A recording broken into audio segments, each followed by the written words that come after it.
जिस ज़माने में रिवाज था एल्बम्स लोग निकालते थे, बिकती थी कैसेट से ये वो, मुझे कोई कहता था आपकी एल्बम आ रही है, मैंने कहा मेरी एल्बम है, मैं तस्वीरें देख के वापस रख देती हूँ। बुशरा जी, इतना अच्छा सेंस ऑफ ह्यूमर एक इंसान का कैसे हो सकता है? और ख़ास तौर पे देखा जाता है कि अमूमन जितने स्टैंड अप कॉमेडियंस हैं वो अमूमन मर्द हजरात होते हैं, और मिजाज लिखने वाले भी ज़्यादा अगर देखा जाए तो मर्द हजरात हैं। और एक खातून पूरी टेलीविज़न इंडस्ट्री में ऐसी आई कि मिमिक्री से लेके और कॉमेडी, मतलब अभी मैंने बुशरा अंसारी से पीछे कहा, मैंने कहा मैम अंदर जाके ना ज़रा शुगल मेला करेंगे, तो कहती क्या करना है, मुंह से 7 अप के ढक्कन की आवाज़ निकालनी है। तो आप इनसे सीधा सवाल भी करें तो एक ऐसा जवाब आता है कि आप हंसने पे मजबूर हो जाते हैं। तो ये कैसे करती हैं आप? ये आमद पे ही चल रहा है सब कुछ? एक्चुअली ये क्या कहूँ कि सारे ख़ानदान में ये कॉमन बात है। हम लोगों के पास एक अल्लाह मियाँ ने, लड़ाई हो गई। लड़े नहीं यार, लड़े नहीं। गुस्सा आ गया, मैं तो डर गई। इसकी वीडियो भी आएगी भाई, अरे कुछ अच्छा, मिस नहीं होगा इस दुनिया में। तो ये जो है ना विट जिसे कहते हैं, ये बड़ी नेमत है और ये खुदा की देन है। और हमारी फैमिली में बहुत सारे ऐसे, मतलब मेरे रिश्ते, मेरी पुप्पी परवीन आतिफ जो खुद बड़ी 11-12 किताबों की लिखारी थी, आप उनसे आधा घंटा बात करें तो पता चला ऐसा ऐसा जुमला आ रहा है, तो ये नेचुरल था। और जितने मेरे वालिद के कज़न्स थे, कोई डॉक्टर थे, कोई फ़ौजी थे, कोई कुछ थे, आप बैठे तो पेट ही पकड़ लेते थे। तो ये नेचुरली हम सब में है।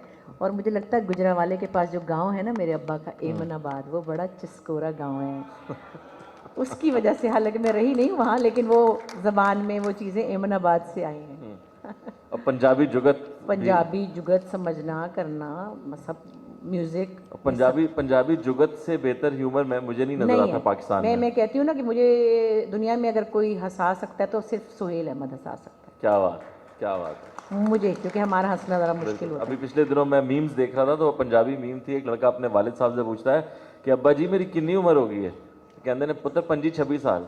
कहता फिर हुण मैनू विआह दो या मैनू वड्डा करके बेचना है? तो पंजाबी में आप अपने बाप से भी ऐसे बात करते हैं कि भाई आप अगर पंजाबी ज़ुबान पे निकलेंगे तो हमारे 3 सेशन भी कम होंगे। कितनी मीठी और प्यारी ज़ुबान है। पंजाबी के अंदर बड़ी अपनाइयत है।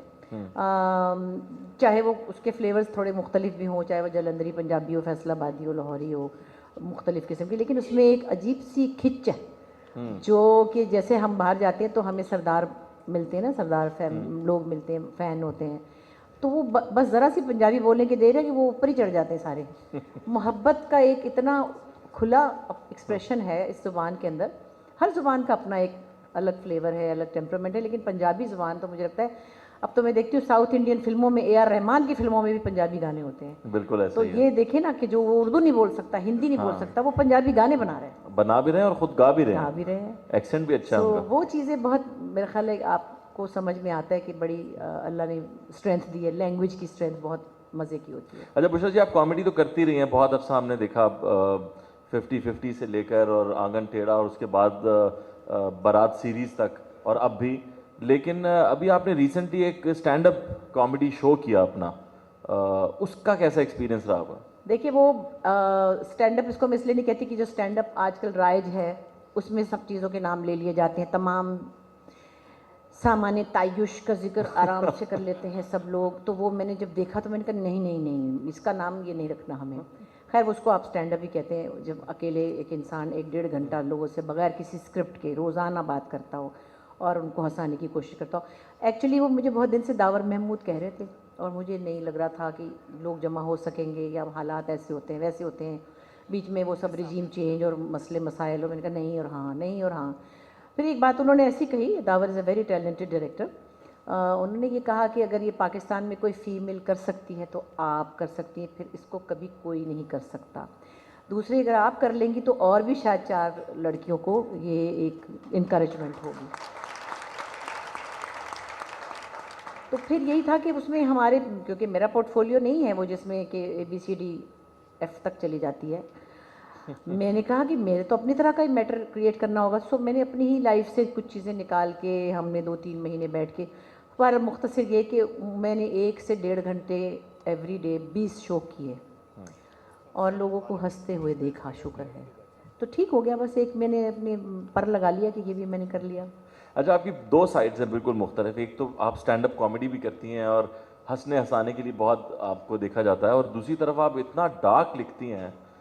ये दोनों चीज़ें कम लोगों की नज़र आती हैं अमूमन। अगर कोई कमेडियन है तो उसकी कॉमेडी ही लोग देखते हैं, उसकी दूसरी साइड अमूमन दिखने को नहीं मिलती, या उसके बहुत क्लोज लोग हैं जो पता चलता है।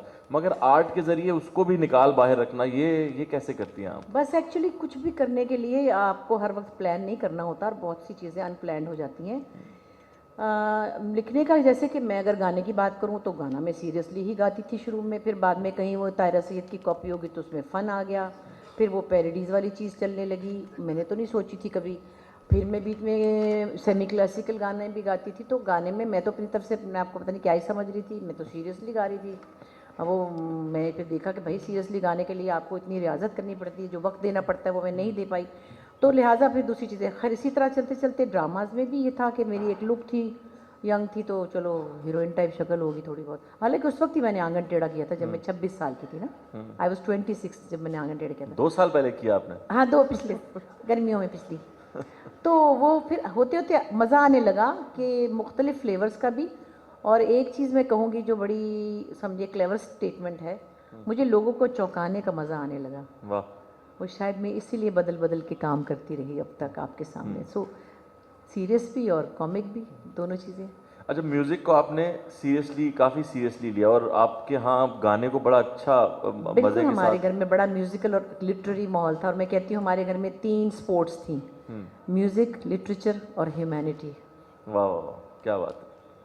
ये मेरे अब्बा अहमद बशीर जो थे वो बहुत एक ऐसे इंसान थे कि जिनको ह्यूमैनिटी बहुत उसको प्यार था। माशाल्लाह। तो हमारे यहाँ मज़हब को डराने के लिए या धमकाने के लिए इस्तेमाल नहीं किया जाता था। हमें बताया जाता था कि ऐसे करना चाहिए, इसका अजर क्या मिलेगा वो अल्लाह मियाँ को पता है। बिल्कुल। अजर का लालच भी नहीं दिया जाता था कि ये करोगे तो वो मिलेगा, अब यूँ चलोगे तो वैसे, वो तो अल्लाह को पता है किसको कब क्या मिलना है।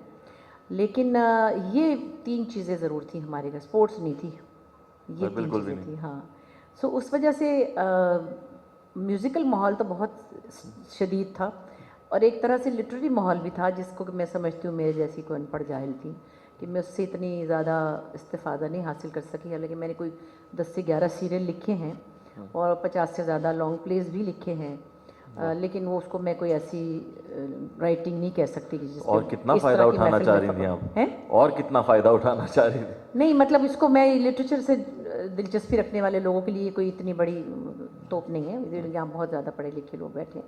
सो उसमें म्यूज़िक ज़रा ज़्यादा रहा हमारी फैमिली में, और अच्छा म्यूज़िक सुना, बहुत शदीद क्लासिकल सुना, बल्कि जो सबसे समझे हल्का म्यूज़िक समझा जाता था वो फिल्मी पंजाबी या उर्दू गाने। तो हमारे अब्बा तो बहुत ही नज़ाकत सलामत और विष्णु बड़े गुलाम दिगंबर, बड़े ग़ुलाम अली, बरकत अली ख़ान, बलायत अली ख़ान और रोशन आरा बेगम, और इससे कम का कोई मजाक नहीं था।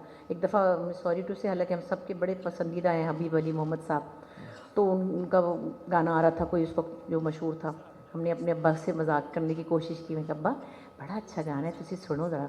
हमने सुनाया तो उन्होंने तो जनाब मेज़ उलटदी कहते तुसी मैनू ऐ समझदियां पईओ, मतलब उनको ये वाली गायकी हल्की लगती थी। जाहिर है जिन लोगों ने इतने बड़े म्यूजिशियन को शदीद, सुना हो, हाँ, मैंने एक दफ़ा अनवर मकसूद साहब को एक बहुत मशहूर सिंगर की गज़ल सुना दी, तो उन्होंने नूरजहां साहिबा को और बड़े बड़े सिंगर्स को लाइव सुना हुआ है, तो उन्होंने सुना पूरा वो गज़ल, उसके बाद उन्होंने कहा ये फ़कीर बहुत अच्छा रो रहा है। तो ये फ़र्क तो रहता है। लेकिन मेरा सवाल ये था कि आपने जिस टाइम पे गाना गाया है टीवी पे भी, उस वक्त मैडम नूरजहां भी गा रही थी, और उस वक्त नयीरा नूर साहिबा भी गा रही थी, उस वक्त और भी बहुत बड़े बड़े सिंगर्स गा रहे थे, तो आपको डर नहीं लगा कि मैं भी इस काम में हाथ डाल रही हूँ? नहीं, डर तो तब लगता है जब अकल होती, तो अकल आई तो गाना ही कम कर दिया। और अल्लाह का शुक्र ये है कि लोगों की नज़रें मेहरबान थी मुझ पर। मैंने वज़ीर अफजल जो कि बहुत शदीद क्लासिकल म्यूज़िक बनाने वाले पंजाबी फ़िल्मों के, और मैंने सुहेल राना साहब, मैंने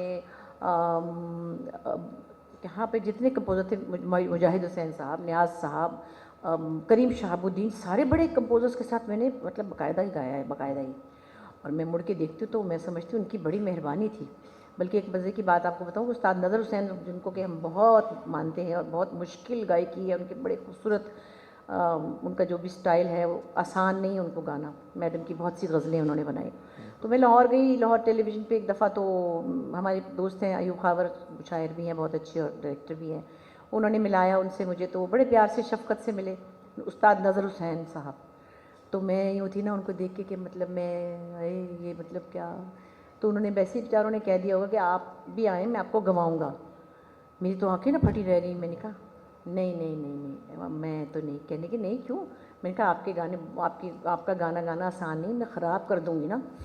कहते नहीं नहीं मैं आपको गवाऊँगा। मैंने कहा नहीं, मुझे भी दोज़ख में से डर लगता है, मैंने भी जन्नत में जाना है, मैं अल्लाह को क्या मुँह दिखाऊँगी। और मैंने नहीं गाया।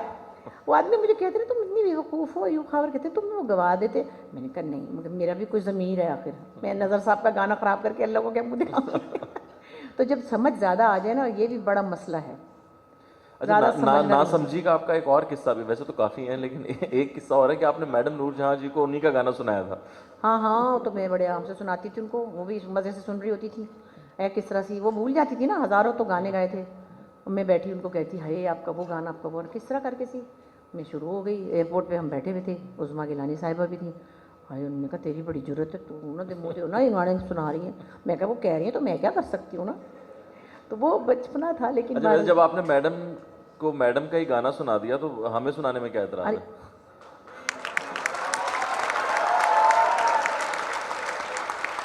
मैडम के गाने तो इतने बेशुमार और इतने खूबसूरत हैं कि मतलब क्या क्या गाएं, और बैठे बैठे पता नहीं क्या क्या दिमाग में आता है। वैसे तो लोगों को कॉमनली उनके गाने याद है, सही उन्हें मेरा माही या लुड्डी है जमालो टाइप जो हैं। हमको थोड़े टेढ़े गाने पसंद हैं, हम क्या करें। वो भी अच्छे थे लेकिन वो ज़रा ज़्यादा मशहूर टाइप है ना। तो मैं भी कल सोच रही थी, एक गाना बड़ा प्यारा था और शायरी क्या कमाल होती थी पंजाब पाकिस्तानी मैं आपसे ये कहूँगी प्लीज़ पाकिस्तानी म्यूज़िक सुने। यंग लोगों से कहूँगी खुदा की कसम बहुत अच्छा म्यूज़िक था। बहुत और शायरी थी कि आप सोच नहीं सकते कि फिल्मी शायरी इतनी गहराई के साथ कि हमने सुनाया नहीं अपने बच्चों को ना, इसलिए उनको क्या पता। खैर छोटा सा सुनाती हूँ। कोई नवा लारा लाके मैनू रोल जा, हाय कोई नवा लारा लाके मैनू रोल जा, झूठ आवे एक झूठ होर बोल जा। कोई नवा लारा लाके मैनू रोल जा, झूठ आवे एक झूठ होर बोल जा। कोई नवा लारा लाके मैनू रोल जा। प्यार जदों करिए ते नहीं डरीदा, डरिए ते फिर प्यार नहीं करीदा। प्यार जदों करिए ते नहीं डरीदा, नहीं ते फिर प्यार नहीं करीदा। मेरे वल्लों हुण भावें किसे कोल जा, हाय मेरे वल्लों हुण भावें किसे कोल जा, झूठ आवे एक झूठ होर बोल जा। कोई नवा लारा लाके मैनू रोल जा।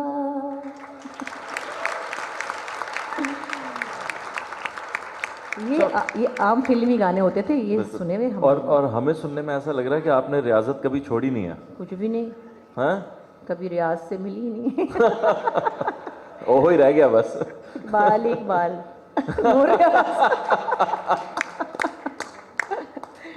जी माशाल्लाह, मैं कहता हूँ अल्लामा इकबाल से इतना इंस्पायर कोई नहीं हुआ। बहुत हो गए, शुक्र है टाइम पे अल्लाह भी आपको प्यारे हो गए। अभी कोई इरादा है आपका म्यूजिक से जुड़ने का, कोई एल्बम का, कोई गजल का? एक्चुअली मैंने कहा एल्बम का लोग पूछते थे ना, जब जिस ज़माने में रिवाज था एल्बम्स लोग निकालते थे, बिकती थी कैसेट से ये वो। मुझे कोई कहता था आपकी एल्बम आ रही है, मैंने कहा मेरी एल्बम है, मैं तस्वीरें देख के वापस रख देती हूँ। क्योंकि मेरा ये बड़ा फर्म बिलीफ था हमेशा से, अभी भी है। जब तक मेरा गाना इस काबिल नहीं है कि कोई अपनी गाड़ी में सुन के पागल हो रहा हो, मैंने नहीं एल्बम बनानी। गाने गाती हूँ, अभी भी मैंने 2 गाने गाए बड़े मज़े के, क्रूना लैला का गाया पाकिस्तानी फिल्म का ही। तो वो मेरा दिल चाहता है तो मैं 2-3 गाने रिकॉर्ड, मेरे 50 के गाने मेरे पास हैं रिकॉर्डेड, लेकिन मैं अपने आप को अभी उस जगह नहीं देखती कि जो आप गाना मतलब बस दिमाग में कोई स्टैंडर्ड है ना। आप जी जी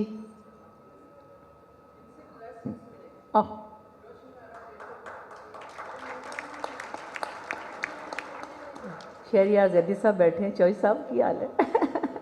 तो म्यूज़िक के इतने बड़े गुरु हैं, नैयरा के हस्बैंड होने के साथ साथ ये पूरा इन्होंने म्यूज़िक किया हुआ है। तो शहरी भाई के सामने तो एक बंदिश थी जो कि खैर रोशन आरा की तो बहुत ही और चीज़ है, वो इस तरह मैं नहीं सुना सकती। राग देश में थी, अनवर साहब की बड़ी फेवरेट है जी। वो हमने अपनी अम्मी से याद की थी, और हमारी अम्मी कोई गाने वाली नहीं थी, जैसे आपको साफ बता दूं मतलब इसमें कोई बुरी बात नहीं है, लेकिन मेरे फादर को चूँकि बहुत म्यूज़िक का क्रेज़ था, उनकी बीवी की आवाज़ अच्छी थी, उन्होंने अपनी बीवी के लिए घर में उस्ताद रख के उनको क्लासिकल सिखाया। वाह। ये है, और उन्होंने उन्हीं की फिल्म में 2-3 गाने गाए थे, फिर अम्मी नहीं गाती थी, ज़ाहिर है हाउस वाइफ थी, तो उनसे कुछ चीज़ें याद की हुई थी, जो एक छोटी सी मैं नूर की फरमाइश पे हैं। पानी ज़ाया तो नहीं, देखिए पानी की बोतल, मैं एक छोटी सी बात कहूँगी, जब पानी पीते हैं ना हम लोग कहीं काम पे, तो आधी बोतल फेंक देते हैं, मैंने उसको कहा मुझे वही बोतल देना, मेरा पानी ज़ाया ना हो जाए, वाह। इसका ख्याल रखना है हमें।